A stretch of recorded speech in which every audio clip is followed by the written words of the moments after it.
پاکستان میں نجی شعبے کے ملازمین کو پینشن کی شرائط 2026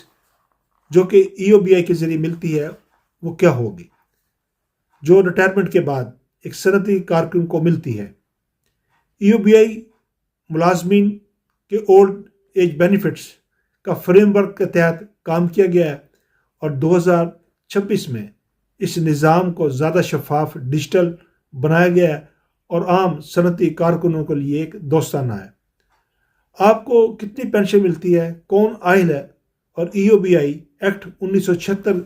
کے تحت جو یہ اپنا EOBI pension old age benefit بنایا گیا ہے،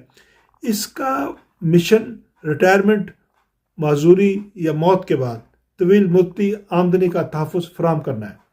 اور اس کے ذریعے یہ کارکنوں کو ایک ریلیف بھی فراہم کرتا ہے۔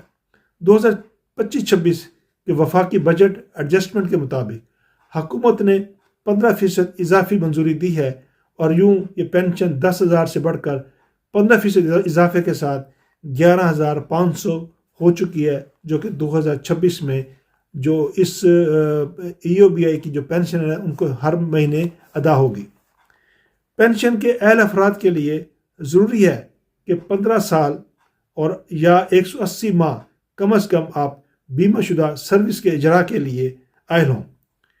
EOBI کے تعاون سے جمع کرائے جانے والے بینیفٹس ریٹائرمنٹ کی عمر 60 سال اور خواتین 55 سال جو کہ رکھی گئی ہے ماہانہ پینشن کے حقدار ہوتے ہیں۔ ان کے لیے ضروری ہے کہ یہ کارکن ہوں اور ان کا پینشن کا اس وقت ہی ادا انہیں کیا جاتا ہے جب یہ پینشن کی اہلیت اور معیار اور عمر کے مطابق پوری کرتے ہوں، اور یہ پینشن بیوہ کو بھی ادا کی جاتی ہے۔ 2026 میں EOBI کے پینشن کا دعویٰ کیسے کریں، اس کا کلیم کیسے سبمٹ کرائیں، تو ایک بار جب آپ ریٹائرمنٹ کی عمر تک پہنچ جائیں تو پینشن کا کلیم جمع کروایا جا سکتا ہے۔ علاقائی دفاتر سے فارم بے مکمل کریں، اصل CNC رجسٹریشن کارڈ، EOBI اور آخری خدمت کا سرٹیفکیٹ جمع کروائیں، اور پینشن کے کاغذات آپ آن لائن بھی جمع کرا سکتے ہیں یا ہیلپ لائن 08003624 کے ذریعے پینشن کی بھی تصدیق آپ اپنی کرا سکتے ہیں۔